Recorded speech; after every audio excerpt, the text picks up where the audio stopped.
প্রোগ্রামিংয়ের সবচেয়ে tricky error হলো run time error. আপনার কোডের সিনট্যাক্স একদম ঠিক, আপনার কোড লিখাও নিখুঁত, কিন্তু রান করতে গেলেই হঠাৎ চলে আসে এরর।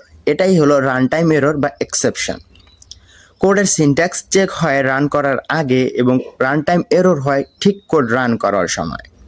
আপনি যখন কম্পিউটারকে এমন কিছু করতে বলেন যা করা সম্ভব না, তখনই সে হাত পা ছেড়ে দিয়ে রান টাইম এরর দেয়। তো আজকে কথা বলবো খুবই কমন তিনটি রান টাইম এরর নিয়ে। প্রথমেই আসে জিরো ডিভিশন বাই এরর। আপনি যদি শূন্য দিয়ে কোনো সংখ্যাকে ভাগ করতে চান তবেই এ ধরনের এরর আসে, কারণ বাস্তবে যদি কোনো কিছু থাকে সেটা অবশ্যই একজন অন করছে বা সেটার অবশ্যই একজন মালিক আছেন, তাই শূন্য দিয়ে আমরা কোনো কিছু ভাগ করতে পারি না। এরপর আসে নেম এরর।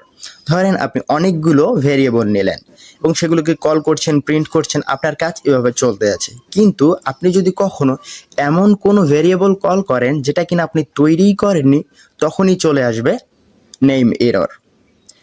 এবং আজকে কথা বলার সর্বশেষ এররটি হলো টাইপ এরর। ধরেন আপনি স্ট্রিং এর সাথে ইন্টিজার যোগ করছেন, ঠিক তখনই চলে আসবে টাইপ এরর, কারণ সংখ্যার সাথে টেক্সট কখনো যোগ করা যায় না।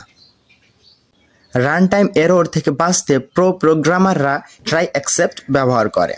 এটি কোডকে ক্র্যাশ হওয়া থেকে বাঁচায় এবং বলে দেয় কিভাবে কি করতে হবে। আপনি কোডে রান টাইম এরর ফেস করছেন মানে আপনি লজিক্যাল পার্টে আছেন, আর আপনি এটাকে সলভ করছেন মানে আপনি কোডিংয়ে আরও স্মার্ট হচ্ছেন, আরও স্মার্টলি কোড লিখছেন।